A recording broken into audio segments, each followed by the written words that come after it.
36, versículo de número 2. Glória a Deus. Está escrito assim: quando passares pelas águas, eu serei contigo. Quando passares pelos rios, eles não te submergirão. Quando passares pelo fogo, não te queimarás, nem a chama arderá em ti, porque eu sou o Senhor teu Deus, o Santo de Israel, o teu Salvador. Amém?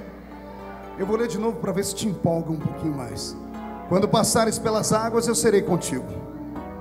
Quando passares pelos rios, eles não te submergirão. Quando passares pelo fogo, ele não te queimará, e nem a chama arderá em ti, porque eu sou o Senhor teu Deus, o Santo de Israel, o teu Salvador. Amém. Feche a Bíblia, coloque no banco, na cadeira, pegue na mão da pessoa mais perfumada do seu lado. Atravesse a faixa de Gaza aqui pelos meios. Isso, vai do outro lado, agarre a mão do irmão. Se alguém não quiser te dar a mão, chuta a canela dele. Isso. Feche os olhos. Aperte a mão dele e o dela com carinho até eles falarem aleluia. Pentecostal que não faz barulho está com defeito de fabricação, não é? Oremos. Pai, eu te exalto e te glorifico nesta tarde. É uma alegria, Pai, poder regressar a essa igreja e encontrá-la de pé, te adorando, te louvando. E eu gostaria de ser nesta tarde o que fui naquela noite, uma vez que aqui passei, profeta do Deus vivo. Eu quero, Senhor, emprestar a Ti as minhas faculdades mentais, as minhas faculdades espirituais e a minha condição física. Se o Senhor me der graça, Pai, eu quero ministrar aqui pelo menos até as 9 horas da noite hoje. Quero entregar ao Seu povo toda a revelação possível e colocá-los para caminharem comigo no tapete da Sua palavra. E antes que eu comece a ministrar a Sua palavra, eu lhe peço que o Senhor cerque esta igreja, e num raio de 5 quilômetros onde houver um demônio alojado, eu dou a esses demônios segundos para desaparecerem daqui, porque se não sumirem, serão queimados pelo poder da Sua glória que virá. E o segundo pedido, Pai, é um pedido de atrevimento.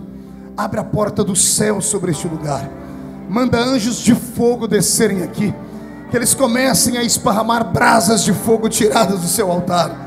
E onde houver um crente batizado com o Espírito Santo, renova a vida dele nessa tarde, Pai. Incendeia os corações e fale conosco, em nome de Jesus. Amém, amém e amém. Os que podem, tomem seu assento, aplaudindo a Jesus, porque Ele é maravilhoso. Glória a Deus. Glória a Deus. O teclado está perfeito, só um pouquinho mais lento. Quando o povo subir, eu quero que você suba. Quando eles descerem, se você conseguir descer, pode descer, senão pode ficar por lá mesmo. Você é casado? Não? Com esse rostinho, isso é um milagre, né? Se você tocar direitinho, eu vou falar para Jesus fazer a obra. Eu casei, o pastor Wagner casou com aquela cara lá, um pouquinho mais baixinho. Aí ele se empolgou. Queridos, nessa tarde Deus me deu uma mensagem daquelas que até a cadeira é perigoso começar a dar glória a Deus. O livro do profeta Isaías é conhecido como o livro do profeta messiânico. E é muito bom a gente aprender a Bíblia, ainda que você esteja na igreja há muitos anos. Ele é conhecido como profeta messiânico porque ninguém como ele profetizou tanto acerca da vinda do Messias. Isaías emprestou a Deus a sua sensibilidade, e Deus deu a ele revelações que não deu a nenhum dos outros profetas. Ele é considerado como o líder dos profetas maiores. Porque ele era alto, pastor? É claro que não. O profeta maior não era pelo tamanho da sua altura ou pela posição que ele ocupava, e sim pelo volume de profecias que ele liberou. O seu livro tem 66 capítulos, e para os judeus antigos mais ortodoxos, eles tinham Isaías como o mentor de toda a unção profética do Velho Testamento. E para aqueles que são curiosos como eu sou, e se um dia quiser estudar um pouquinho mais a fundo, olhe para Isaías e tente fazer uma comparação dele com a sua Bíblia. Quantos livros tem a sua Bíblia? Não ouvi? Sabe quantos capítulos tem Isaías? 66. A sua Bíblia está dividida entre Velho e Novo Testamento. O Velho Testamento tem 39 livros e o Novo tem 27. Os primeiros 39 livros da Bíblia falam sobre Israel, e os 27 posteriores livros falam sobre a existência de um novo Israel, que é a igreja do Senhor que está estabelecida aqui. O livro de Isaías, do primeiro capítulo ao capítulo 39, fala sobre um Deus que queria a atenção do coração de Israel. E do 40º capítulo ao 76º capítulo, 66º capítulo, você vai encontrar Deus dizendo àquele povo que eles perderam um tempo e agora Ele queria trazer um renovo, mas para outras pessoas. Ou seja, o livro de Isaías é quase que uma mini Bíblia estabelecido dentro da Bíblia. Isso é só curiosidade, só para você ver que a Bíblia não é tão maçante e tão difícil de ser entendida e compreendida assim. Levante o dedo de profeta para cima comigo, bata na cuca do seu irmão, na cabeça dele, diga assim: cresça no conhecimento e a graça vem junto. Posso ouvir um grito de glória a Deus aí? Se você me perguntar o porquê eu falo isso, é porque nós somos a única raça de religiosos do mundo que tem uma arma na mão e não sabe usá-la. Qualquer pessoa que se desvia do catolicismo e se torna espírita, ela em menos de 3 meses, ela consumiu e devorou todos os escritos de Kardec. Ela é capaz de decorar o Evangelho segundo o Espiritismo.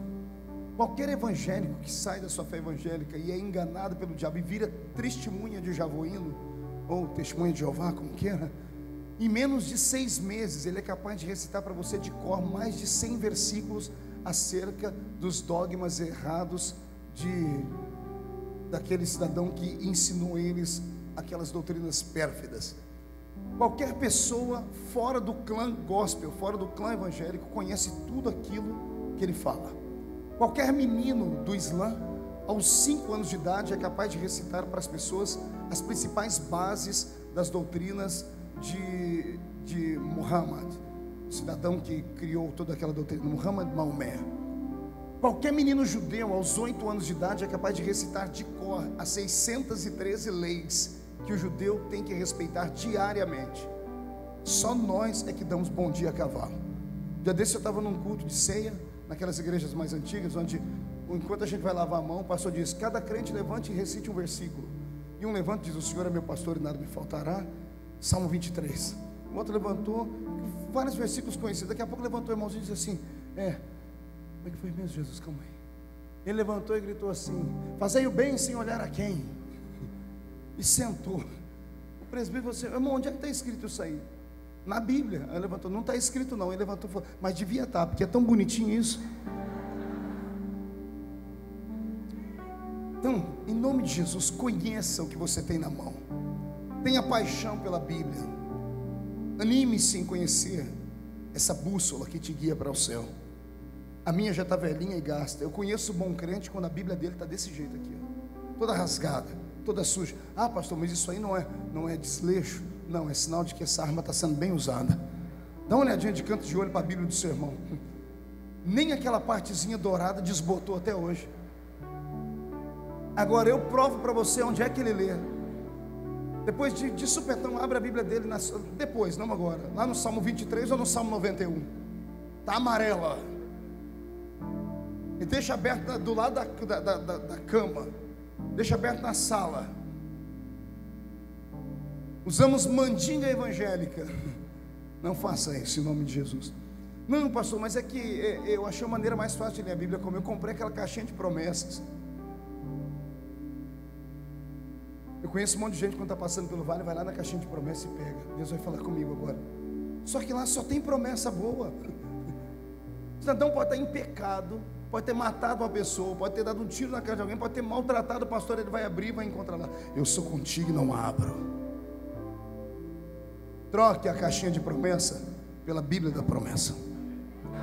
Aliás, eu acho que você é ignorante a comprar aquela caixinha. Pergunte por quê.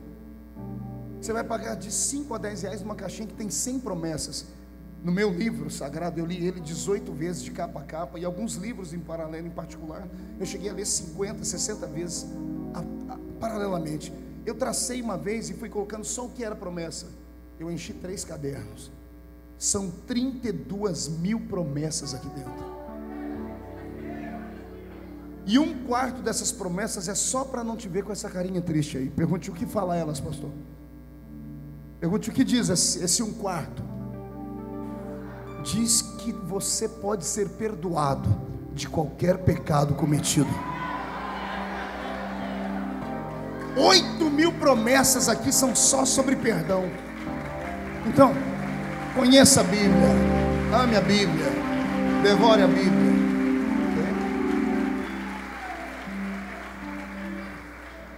Errais por não conhecer as Escrituras.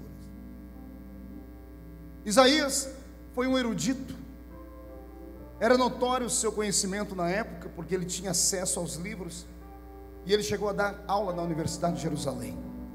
Também pudera, ele era sobrinho do rei Uzias, o maior de todos os reis que existiu naquele tempo, paralelo até ao rei Davi.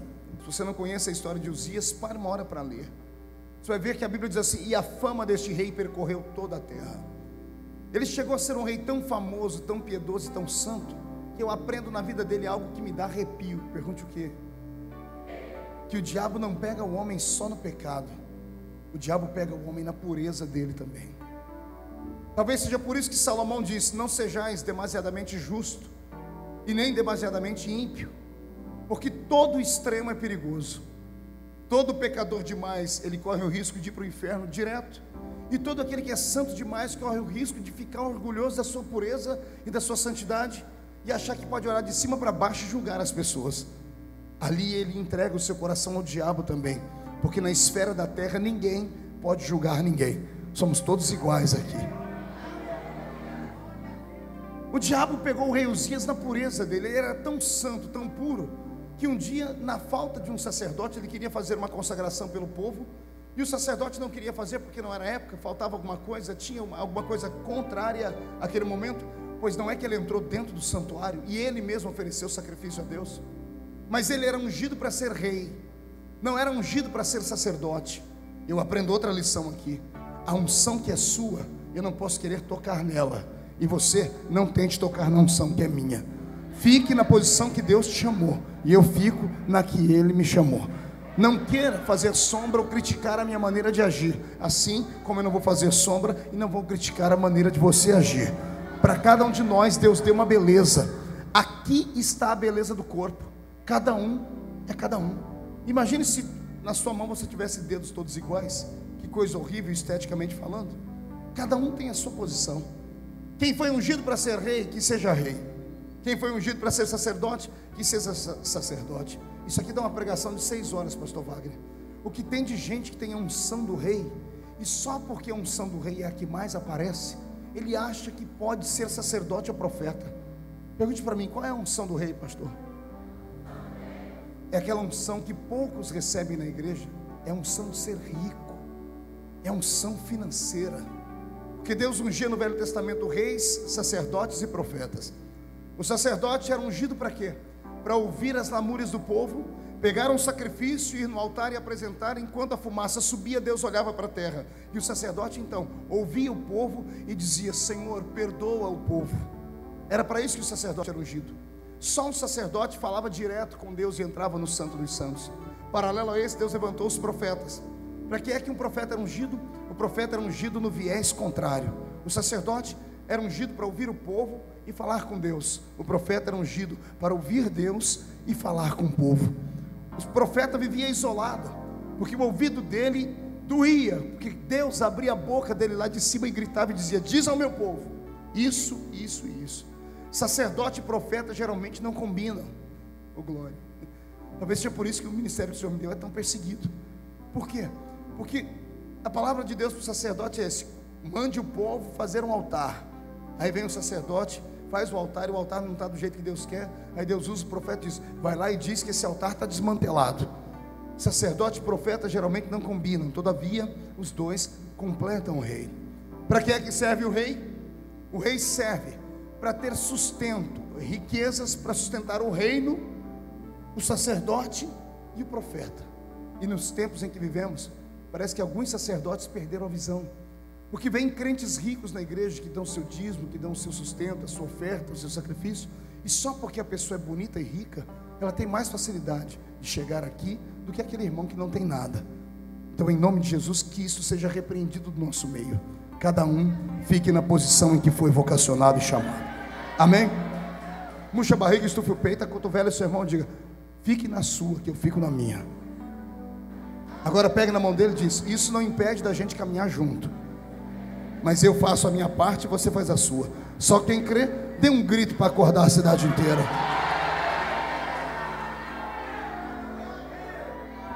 Vou fazer aqui uma sabatina com essa igreja, posso, pastor?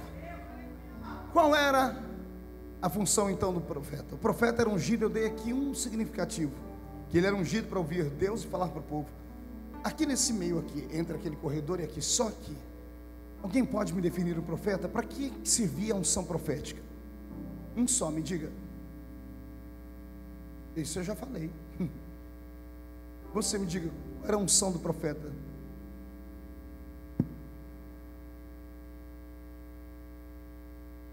Como você é inteligente? Uau! Vamos lá. O que era um profeta? Aqui, o que era um profeta? Gente, não sabe o que era um profeta? Vamos voltar a estudar a escola dominical, gente. Aqui eu não vou perguntar porque só tem doutor da lei aqui. Aqui, o que era um profeta? A voz de Deus. Vai ganhar um beijo depois. Perfeito. Lá no canto, o que era um profeta? Ali já falou a voz de Deus. É o eco, né? Só dali pegou aqui. Não tenha medo. O profeta não era apenas o homem que ouvia Deus e falava com o povo. O profeta era o porta-voz de Deus. Em alguns momentos ele não era só o porta-voz, ele era a própria voz de Deus. O profeta, às vezes, ele era muito mais do que a voz de Deus. Ele era um confidente de Deus. E aqui é a parte mais bela, e eu incentivo você a buscar a unção profética. Só que se segure. A quem muito é dado, mais lhe é cobrado. Nenhum profeta bíblico terminou o seu ministério sorrindo. Nenhum profeta bíblico terminou o seu ministério aplaudido. Todos os profetas terminaram a sua vida de maneira truculenta. Foram assassinados, violados. O próprio profeta Isaías foi cerrado pelo meio. Outros profetas bíblicos terminaram com a sua cabeça arrancada e postas em bandejas de prata. Ser profeta não é fácil. Todo mundo quer um profeta só para ouvir coisas boas. Quando Deus manda uma mensagem na via contrária, as pessoas querem matar o profeta. Talvez seja por isso que haja tão poucos profetas no nosso tempo. Mas eu venho hoje como um deles, um dos remanescentes, dizendo a você: eu te incentivo, vale a pena ser um profeta. Embora que profeta viva sozinho, a solidão é amiga íntima do profeta. A mente do profeta é uma mente diferente, porque ele ouve coisas que os homens não ouvem. Ele vê aquilo que homens naturais não vê, e ele fala aquilo que homens naturais não falam. Então ele é uma espécie de aberração no seu tempo. É por isso que a maioria das pessoas querem trucidar e matar. Geralmente o profeta tem vida curta, acaba sendo no máximo 3 anos e meio. Aí arrancam a cabeça dele e põem numa bandeja de prata. Todavia, eu deixo aqui uma palavra de Deus para você: se arrancarem a sua cabeça de manhã, de tardezinha, você estará sentado de frente ao Rei da Glória, recebendo dele o seu talento. Vão além. Matam o profeta, mas não podem matar as profecias que ele falou. Vão além. Passam os céus e a terra, mas a palavra que o profeta disse, ela jamais deixará de existir, porque o que ele falou pela inspiração divina está estabelecido, e Deus não é homem para mentir. Quando ele fala, ele cumpre. Quando ele cumpre, sai de baixo. Deus manda dizer que ele usará os seus lábios por esses dias numa poderosa unção profética. Pastor, como é que eu vou saber que eu já recebi a unção profética? Quando todo mundo que te aplaude começar a virar as costas para você.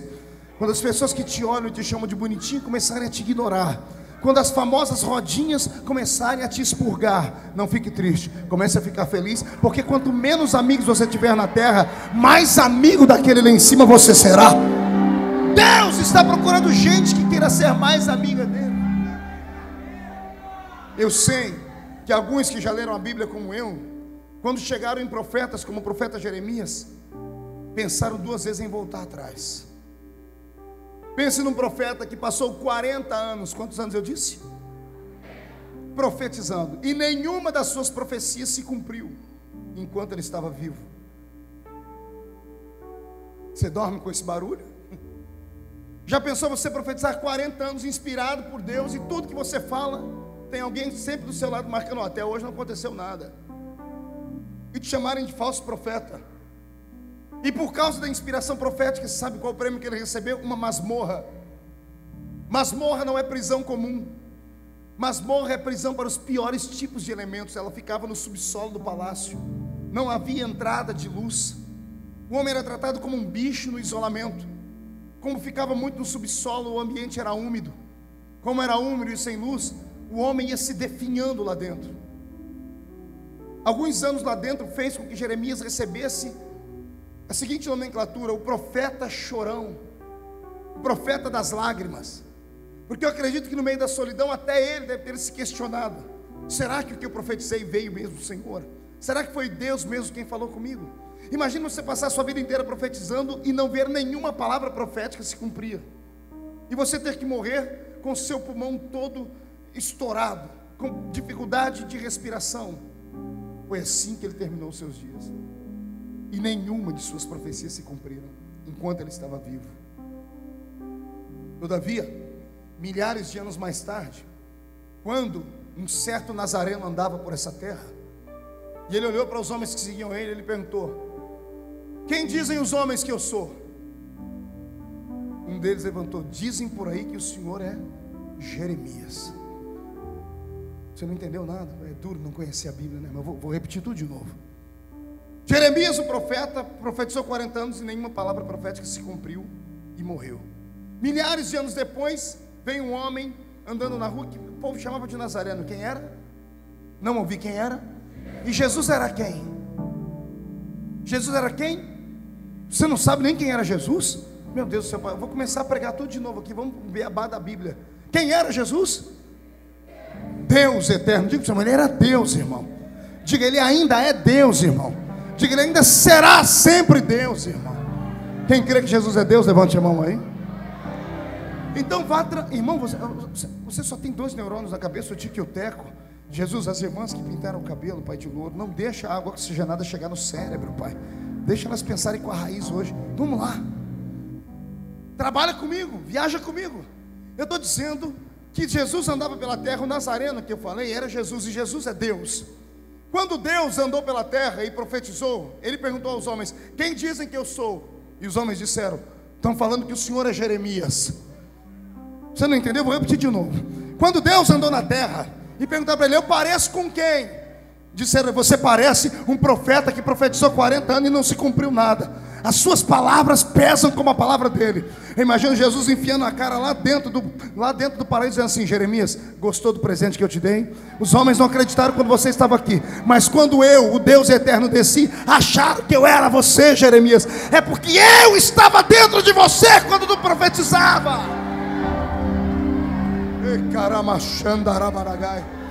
Meu corpo se arrepia. Está entendendo, profeta? Você não é só a boca de Deus falando. Tem vezes que não é você que fala, é o próprio Deus que te inspira, é o Espírito Santo que domina o seu corpo. Então receba a unção profética nessa tarde. Saia daqui como alguém diferente e usado. Arrepia tudo.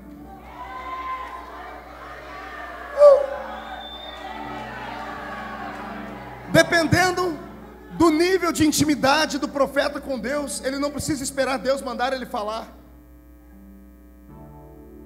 Dependendo do grau de intimidade, de pureza e de santidade do profeta, ele não precisa ouvir a voz do Senhor ribombar do céu e dizendo: vai àquela nação e diz, vai àquele homem e fala. Dependendo do grau de intimidade dele, de conhecimento, basta ele chegar e ver o povo em pecado e levantar: segundo a minha palavra, não chove mais aqui.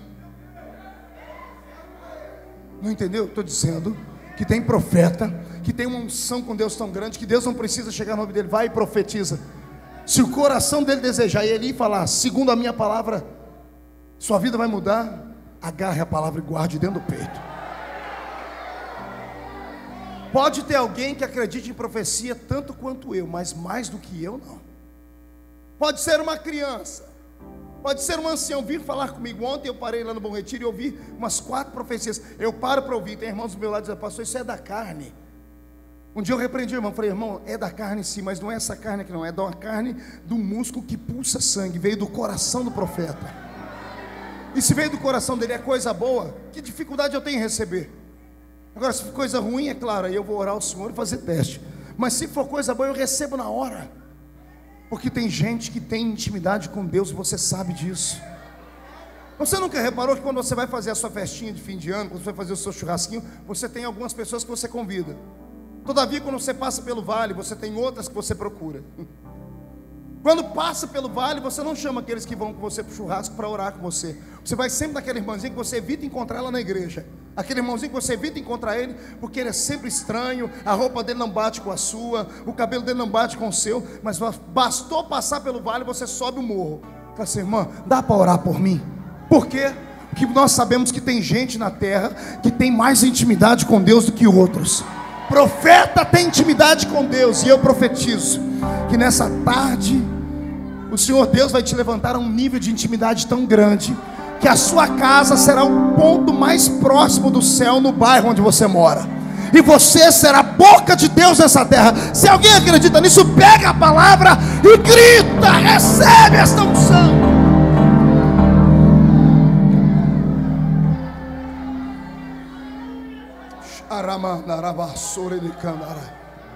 Ô pastor, calma aí. O senhor está dizendo que homem pode profetizar sem Deus mandar? Tem um maluco que apareceu em Israel do nada. A história dele foi tão rápida que quando ele chegou, não deu tempo nem das pessoas descobrirem quem ele era. Ele chegou e disse: segundo a minha palavra, não chove mais aqui. Ele acabou de falar isso. Os anjos que cuidavam da cidade voaram ao céu desesperados, porque anjo não é onisciente. Nem os anjos conheciam ele. Chegaram diante desse: Senhor, estamos com um problema lá em Israel. O que? Tem um homem lá profetizando no nome dele. Eu imagino Deus dizendo: qual é o nome dele? O Senhor só deu para pegar o primeiro nome, é Elias. Eu imagino Deus pegando o telefone dele do lado do trono e ligando para o departamento pessoal do céu. Querubim? Sim, senhor. Coloca aí no Google Elias. Senhor, só apareceu aqui Elias o tisbita. É o que eu preciso saber. Deus coloca lá o telefone, fecha o olho e usa a sua onisciência. Vasculha o universo em questão de milésimos de segundos. E de repente o olho de Deus abre e brilha. E o sorriso dele é de orelha a orelha. Pode fechar o céu aí. Por que, Senhor? Porque eu conheço esse indivíduo aí. O Senhor conhece ele como? Eu sou o estilista dele. Fui eu que fiz a roupa do pelo do camelo para ele. E daqui a alguns milhares de anos vai ter um outro profeta com a mesma aparência dele, e eu vou fazer ele vestir o pelo do camelo também, porque eu sou estilista de profetas. Aí